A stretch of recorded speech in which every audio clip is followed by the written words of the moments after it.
Okay, so what I was going to ask was, obviously, you know, you said you've been doing this for a number of years. I'm sure a lot of people have seen your strips. Have you gotten any kind of criticism on anything that you have or have not covered as far as the subject matter, or any kind of criticism on your art style, or just anything on the strip in general? I've been accused of ripping off Foxtrot on numerous times. I mean, I've read the comic. Was one of my favorites at one time until Bill Emmons decided to do Sundays only. But I don't see it. I've read your strip and I don't see it. I know. Foxtrot's is about family life and geekdom and stuff like that, and it just barely touches on that. I mean, you touch on geekdom. I will admit that I do draw a lot of inspiration from Foxtrot. Reading the comic, it shows that I have read these comics, Garfield, Foxtrot, and Peanuts.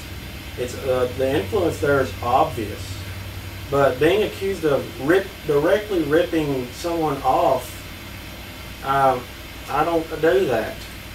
No, I don't take offense at it, but I don't want to say, oh, that's Foxtrot. Ooh, well, I said in a previous video that there was a comment that almost every good idea has been thought of before. If you think of something, there's that infamous South Park episode where Butters was trying to pull all kinds of stuff off, and every time he thought of an idea, South Park or Simpsons did it. Yeah, it's the same thing. I mean, you're going. I could dig out 3 action figures from 3 separate lines, and you could see a nice little progression of how they could have ripped each other off. And on originality, Michael Jackson once said that it's better to be a successful failure than a successful. Did I say successful failure? Well, it was Michael It's Jackson. better to be. Let me. I'm getting way ahead of myself. He said that it's better to be unsuccessful failure. Original failure? Original failure. I'm getting ahead of myself. Nothing is under. No. I need a drink. So do I. We've driven him to drink. Okay. Billy Ocean said nothing is 100% original. There you go. When he was accused of ripping off of who I was trying to quote earlier, Michael Jackson, in one of his songs. Caribbean Queen, I think. Well, some spinach. I noticed that for the April 1st edition, you had another artist draw your comic. Robbie Allen, buddy of mine. Do you have any other friends that have strips? Well, aside from the one I mentioned previously, Femgasm, I have cartoonist friends, but a lot of them don't post their stuff online. They mostly work in print. Mm. I tried working in print once, and it didn't pan out quite like I intended, and I was left with a stack of comic books. Have you ever thought of doing like a best of, like a CD collection or something? I have thought about it, but if I put these strips on a disc and try to get people to pay for them, it may work out, but it probably wouldn't, because why would you want to pay for something that you can get online for free? Because I post my comics online, and they can just, well, I ain't going to pay $10 for a CD. I'll just go to your website. You'd be surprised. I mean, I include myself on this. Well, books would be different, but... Well, I mean, like, once again, going back to the Angry Video Game Nerd, you can watch almost all of his episodes online on cinemassacre.com. Shameless plug. There you go, James. But anyway, but I bought his DVDs anyway because, you know, I'm a fan, and, you know, it's to me, when you buy something like that, it's more about supporting the artist than it is anything else. You know, if I like an artist, or if I like a movie, or a music artist or something, you know, even if I've heard the song or seen the strip or watched the movie 100 times, if I feel like they're deserving, you know, I'll show up the see money. what you mean. Right. So, I mean, it may be something for you to consider. You know, the digital medium has really boomed in the past few years, and I like print better, though. Well, print, yeah. Have you attempted to get in any local newspapers, or anything like the Knoxville News Sentinel or Roane County News or anything like that? I've tried in the past and tried a few times actually, submitting to the syndicates and the newspapers, and finding my work being sent back to me was enough. No.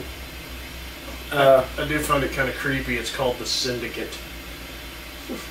Yeah. It has a crime family feel to it.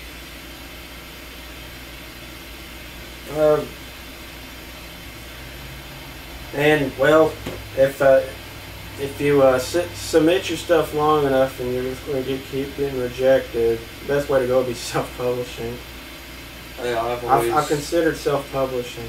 I've always liked the idea of self-publishing. When I was going to do a comic book myself back years ago, that's the way I was going to go with it. I've actually toyed around with doing an anthology website where our writers would write, and it would have to be one of 3 different genres: fantasy, science fiction, or action.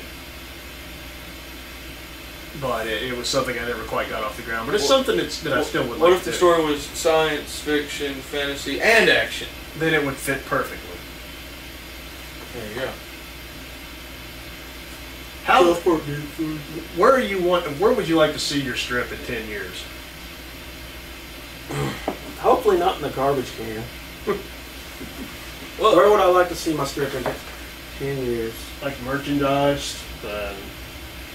I'd like to see it in print, perhaps, maybe. Or merchandising, I'm a little iffy on, because I'm more of as far as comics go. I think merchandising, it kind of cheapens the artwork. That's how Bill Watterson felt of Calvin and Hobbes. He fought tooth and nail to keep his stuff off the mugs. But that's how I feel. I feel comics to be viewed as thus, and putting their stuff on a mug, a T-shirt, a poster, window decal, it kind of cheapens the I was thinking value. more like statues or well, I was thinking figures. plush, like little plush figures of your characters, something like that. I tried that at one time and failed miserably. Are you familiar with Harvey Pekar? Not that I'm aware of. Harvey Pekar wrote American Splendor. It's one of the best underground comics. It's just about his daily life. His wife actually made little Harvey Pekar dolls out of his own clothes. If you, folks, another shameless plug. I don't get a dime off this, but I'm a huge Pekar fan. If you can find the movie American Splendor, it'll blow you away. There's never been, I mean, there's Pekar in it. I mean, there's Harvey Pekar, the character, and then Harvey Pekar himself. And they just kind of interact, and it's just amazing. But this guy's stuff is just phenomenal. It's really, but he controlled everything. He and his wife controlled the entire thing. If there was an American Splendor bumper sticker, they had to give the say so. So, but I would say if you did decide that you wanted it merchandised, I would go that route or Todd McFarlane's route of being I mean. I used to be a big McFarlane fan. I've got issues with McFarlane. I'll cover that another time.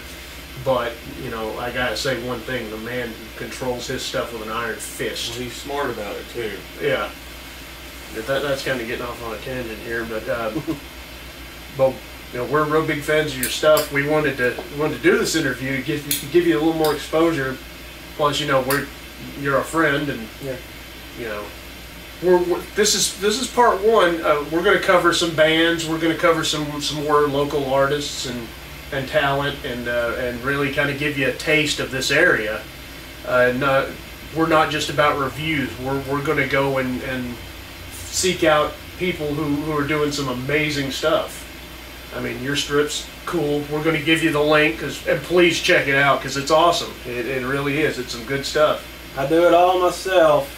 Yeah, anybody who does their own stuff and does it from the heart really deserves support. Well, on that note, is there anything that you want to add here at the end, or have you spoken your piece? Anything at all? Just talk to people out there watching in YouTube land.